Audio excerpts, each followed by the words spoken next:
guys ever wonder what it would be like to date the mermaid? Yeah, that's like a legit thought we've all had, right? It's weird. Like, it's not a hypothetical that sounds outlandish. After covering snakes, spiders, horses, deer, harpies, slimes, and women with large mouths, the mermaid kind of seems normal. We did it! Way to break new ground, guys. We can play nice. I still wouldn't date the mermaid, though.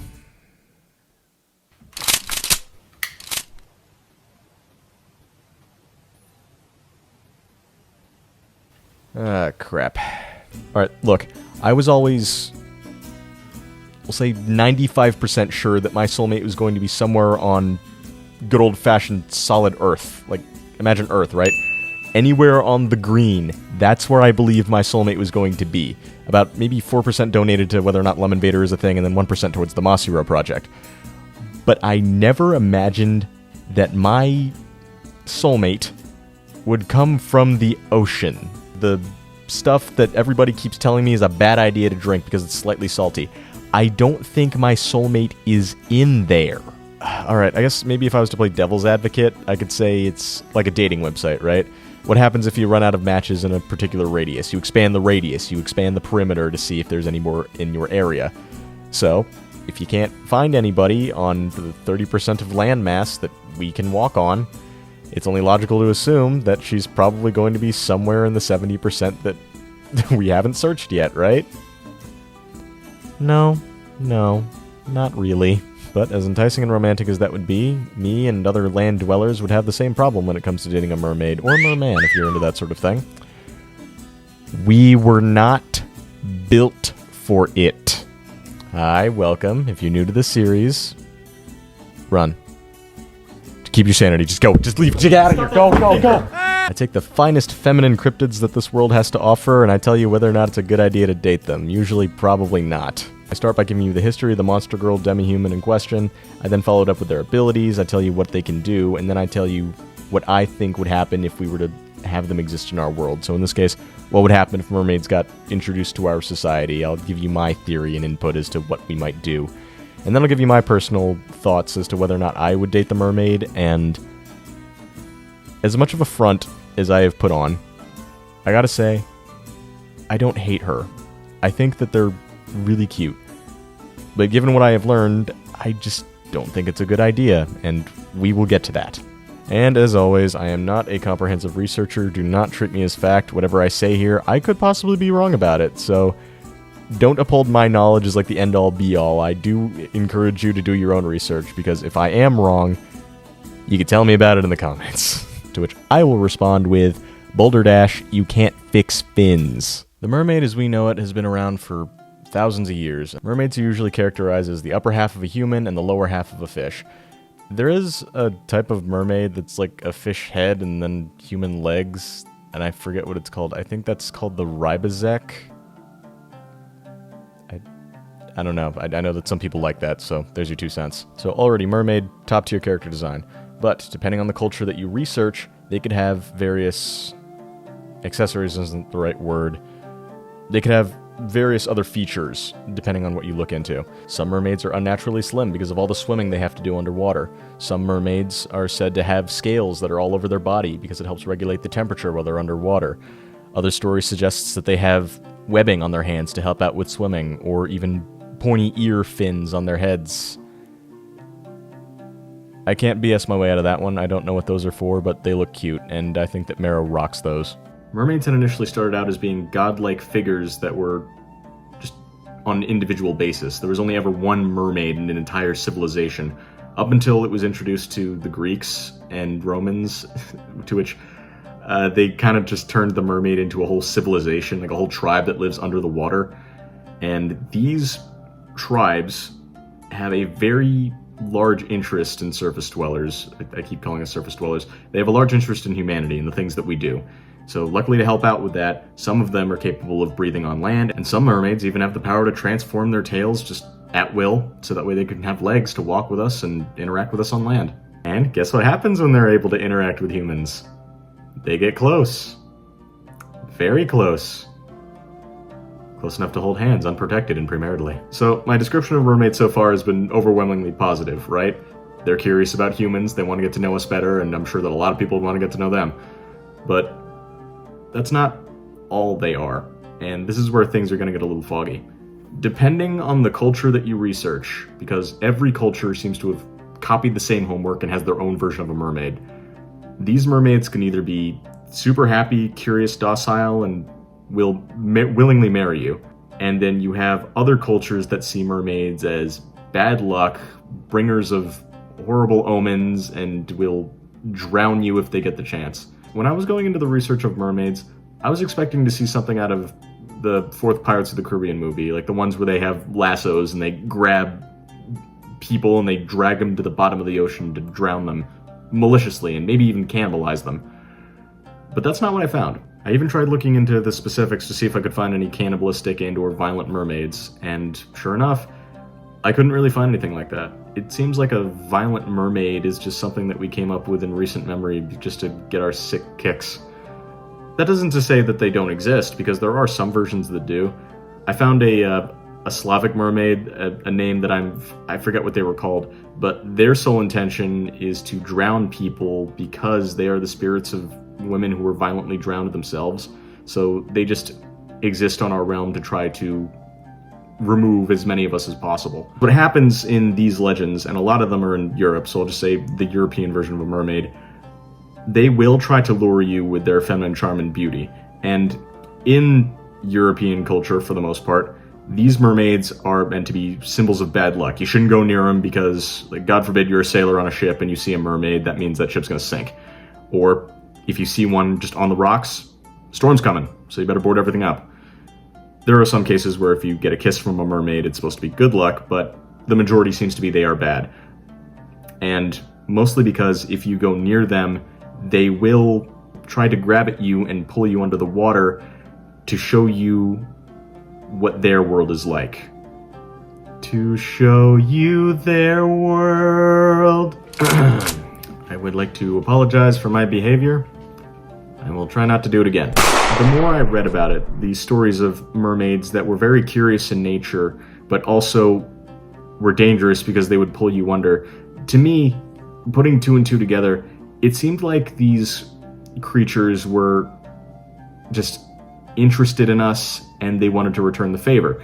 It seemed like they were more like innocent children who wanted to show us their neck of the woods, but unfortunately forgot the crucial fact that we need oxygen to survive. She's cute, she's curious, and she's an airhead. You can't get mad at that. But while I could potentially explain away mermaid manslaughter, I can't explain away the storms and hurricanes and flooding that they cause as a result of their presence.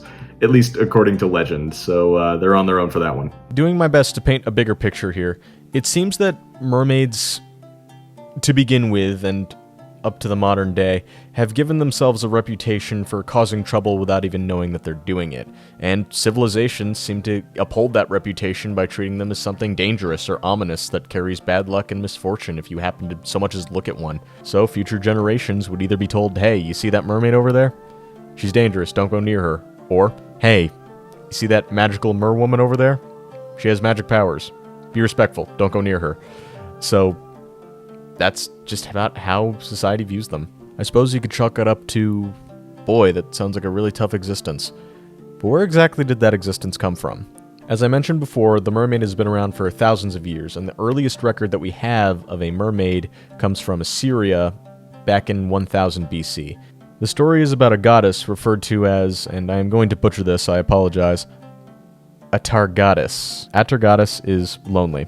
That is, until she looks upon the mortal world and falls in love with the local shepherd boy. And the two of them get close.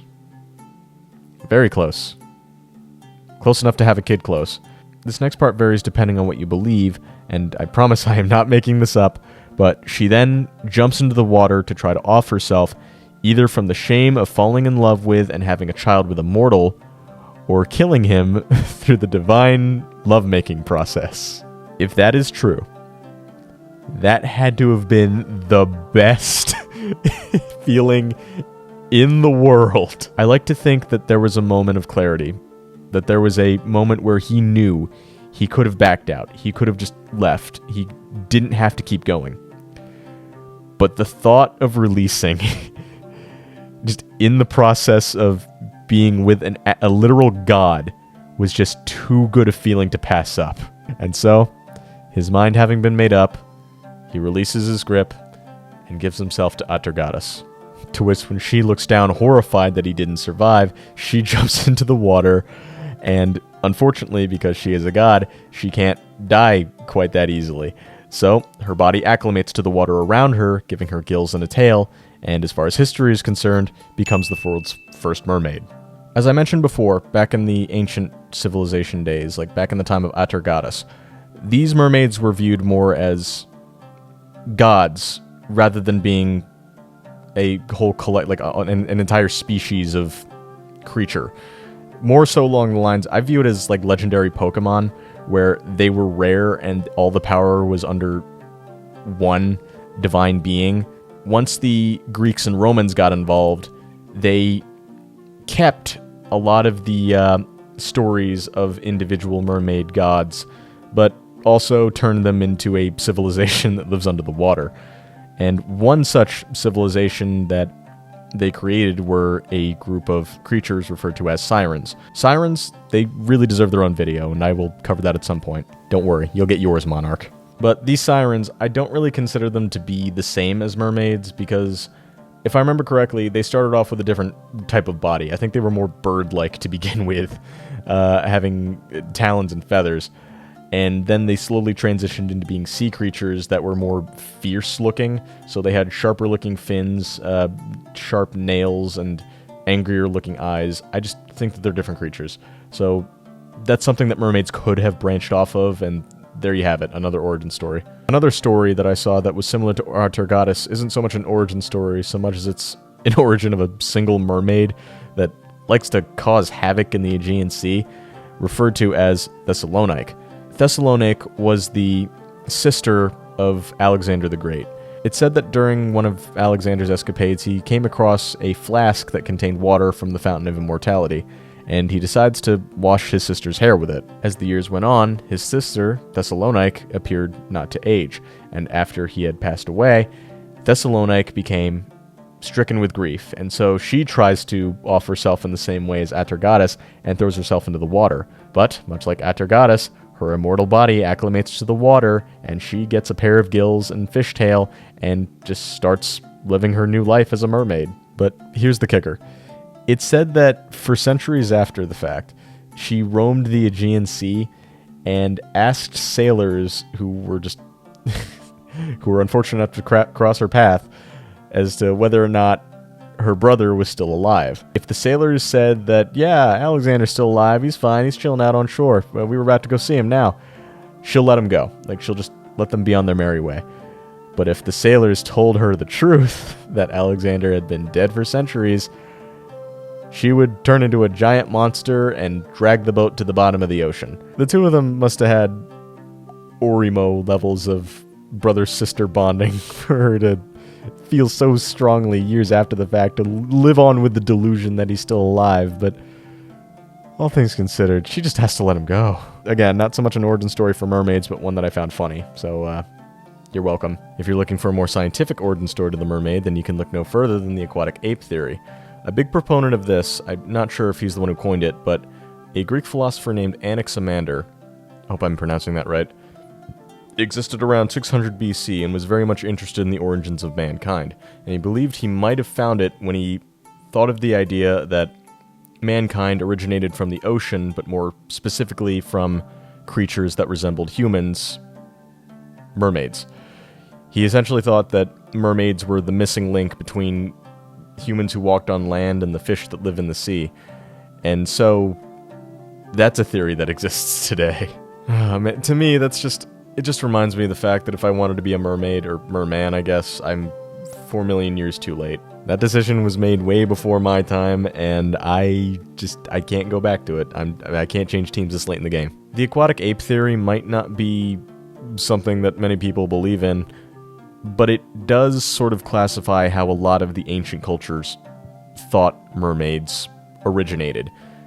They had to have originated a lot, or just a time before we did. To them, mermaids existed far beyond humanity. Like, they existed way longer than we have, so why would we have a record of it when their origin story is probably something along the lines of they were created by some higher power, and so either we came from them, or they were just a creature that exists on the Earth, created earlier than or at the same time as us. An example of one of those mermaids that I found kind of funny is the Merrow. She's a mermaid that exists from Irish and Scottish folklore, and apparently she wears a red cap on her head that she needs to be able to breathe underwater. According to the mythos of the Merrow, if you steal her red cap somehow and then hide it from her, she is then obligated to marry you, or at least obligated to hang around you.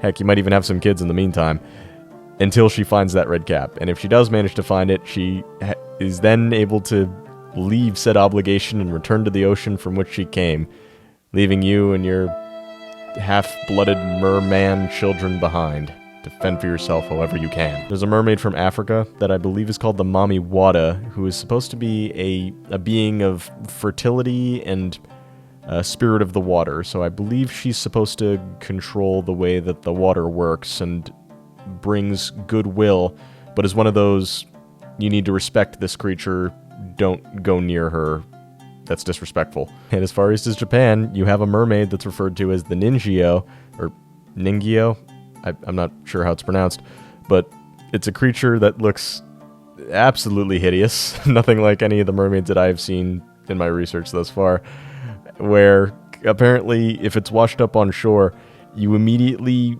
assume that there's something bad that's about to happen, just a bad omen, be it a storm or hurricane or what have you, and you're supposed to shun this thing, like, instantly as soon as it beaches itself on shore. People will make fun of it. God, what a sad existence that must be. You beach yourself on a foreign shore where the people there just instantly make fun of you and assume that your presence means that you're going to bring flooding and hurricanes and death. That's so sad. And then you have the most realistic origins of the mermaid, which are referred to as naturalist theories, where records of people who saw mermaids or believed they saw mermaids might have actually seen a manatee, a dugong, or a seal, and then assumed that that was a mermaid. One of my favorite sites that was talking about the origin story of mermaids said that a lot of these ancient people probably did see a manatee, or something that resembled it, and that from far away that would be excusable, but from close up it would be a lot harder to do that because these manatees have gargantuous weights and masculine faces that would be hard to confuse them for a woman, which, gee, you don't say. Me, on the other hand, I'm a free-thinking rational adult, and I say Boulder Dash. I think all it takes is the right person to make you think otherwise. Indistinguishable, really. Believe what you will about where the mermaid might have come from, because there's really no right answer here. The one thing that I can say for sure is that the mermaid, regardless of its origin, continued to be a feared and respected creature that continued all the way up to the Renaissance period, because that's when they started building ships with the mermaids that were on the front of them, and apparently the reason that they did that was to appease the ocean in some way, just superstition. But to me, that sounds like either the worst disguise ever to try to, I guess, convince the sea that your ship is a mermaid, or that's just the carpenter getting real frisky with the wood. But hey, again, that's your choice. You believe what you want to believe. And on the subject of exploration, you had pilots that would map out uncharted waters by putting on symbols of mermaids and other sea creatures because it was just a good label to show you how unknown and dangerous the waters were. Mermaids became symbols for powerful families and merchant groups that existed all the way up until the modern day. In the modern day, the mermaid is seen as something that's more cute and docile, and not really the fearful creature at all that it once was. And anime sure hasn't made mermaids any less scary by making stuff like Blue Over the Wall, My Bride is a Mermaid, and Monster Musume that show these mermaids as more cutesy rather than something that was literally a god at one point and everybody feared it and was afraid to be blasphemous in their presence. And that's just the weirdest thing to me. Back in the day, in the ancient times, these mermaids fornicated with men to death. And now they're used as logos for our coffee, and among other things, I guess they are seen as very alluring creatures still, but they don't hold the same majesty and power that they once held. We can use them for our branding, and we don't have to worry about incurring the wrath of the sea because we've conquered the sea at this point. At the very least, the friendly nature of the mermaid and its curiosity that I was talking about earlier still comes through to the modern era, and we remember all the good things about the mermaid. But I think it's also pretty cool that these beings once represented an unknown, untamable ocean that we had no idea how to begin to comprehend. To me, the mermaid as a creature is a good metaphor for the ocean itself. There was a time where the ocean was scary, and it still is, but there was a time back then when civilizations across the world looked at it and thought, too expansive, too unknown, uncharted, we don't want anything to do with it, it's probably best just to stay on land, it's probably best not to interact with it. Just the same as they would say, it's probably best not to interact with mermaids. But as we started charting these waters and getting more used to the ocean, humanity as a whole started becoming less afraid of it. And the mermaid, well, pretty much followed suit. But it has not disappeared. The mermaid might not be something that we're as afraid of as we used to be. But I can say this, and that is that the mermaid has continued to remain in the minds of men and will continue to do so for centuries, if not millennium to come. And the alluring power that she currently holds over the minds of men has not and will not diminish in the slightest. With that covers the history of the mermaid, at least to the best that I can regurgitate to you. As far as their abilities go, what I have written down is that mermaids are alluring. They're beautiful. Beautiful enough to be able to distract you from their fins and, bring you close enough for them to grasp at you and pull you under the water. So yeah, I'd say that that's a power. They can also swim and breathe underwater, which, obviously, in some cases, they can shapeshift because they need to be able to walk on land, right? Granted, that's not exactly shapeshifting like the slime that can turn into just about anything, but I'd say it still counts. That's still a power. I can't do it. And the last ability that I wrote down for them is that they can conjure bad omens, by which I mean their presence might very well summon storms and summon hurricanes and cast flooding wherever they happen to hang out. It's not exactly a happy power to have, given how their curious nature wants to bring them closer to humans, but it is a power that they have according to legend. If you see a mermaid, it is very much likely that they are an omen of things to come. Be that an omen that you can survive, that's up to you. So how do I think society would exist if mermaids just sprung up from Atlantis and started interacting with humans?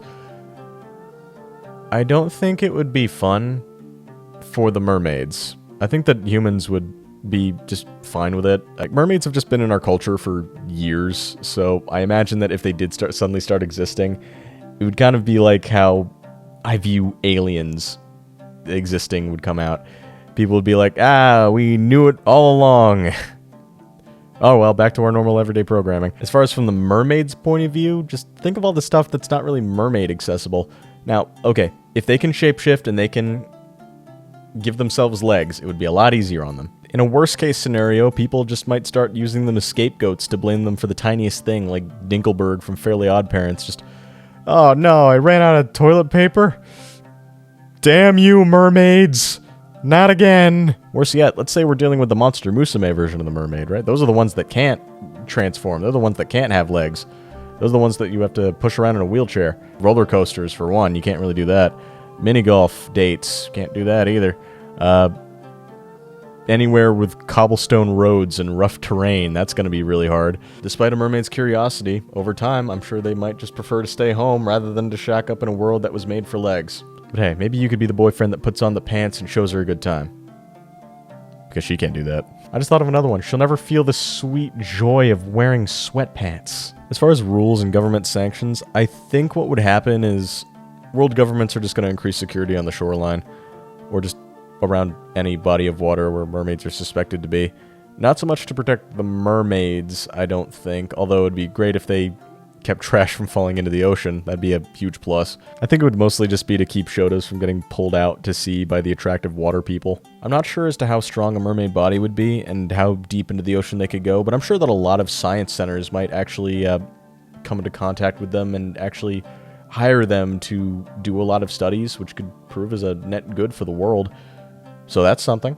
But if a mermaid's very existence is going to cause flooding and stormy weather and hurricanes, then I think a lot of governments are probably just going to say, stay in the ocean where you belong, we'll stay on the land where we belong. And that'll be that. But what about me? Me personally, what do I think of the mermaid? Well, if you know me, I'm a thigh guy. As alluring and as pretty as they are, no legs equals no lap pillows. That said, mermaids are associated with bad juju, and I kind of view that as Russian roulette. There's a chance that maybe it's all superstitious and maybe we shouldn't care about that.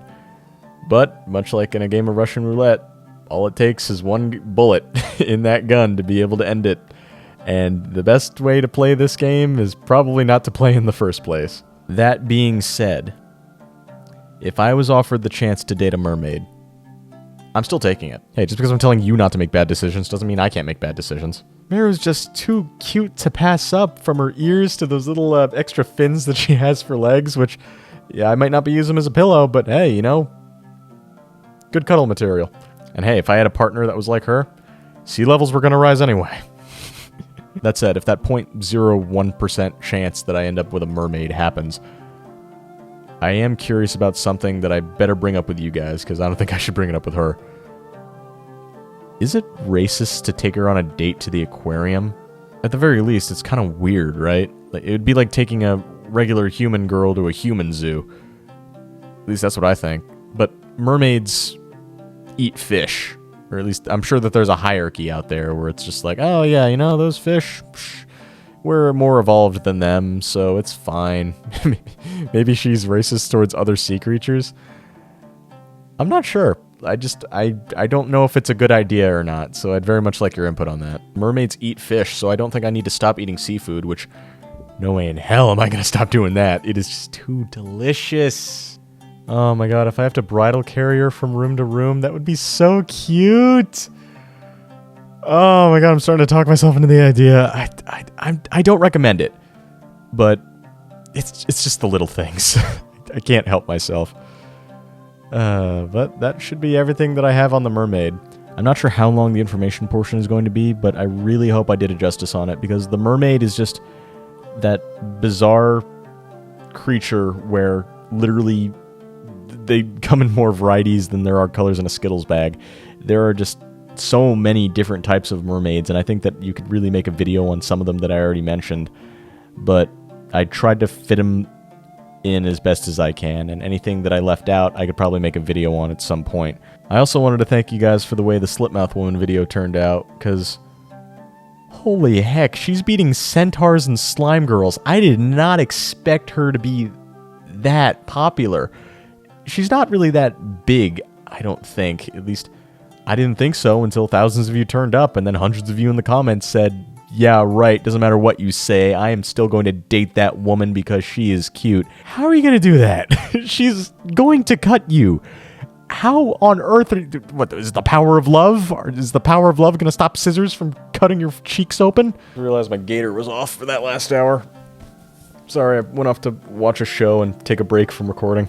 I still don't think it's a great idea to date these monster girls. They could result in serious bodily harm, injury, death. That being said, to those of you that are still willing to chase after them after all that, you guys are crazy. You guys are idiots. And you're also the best fan base in the world. Anyway, that's all I got for you. Sayonara, suckers.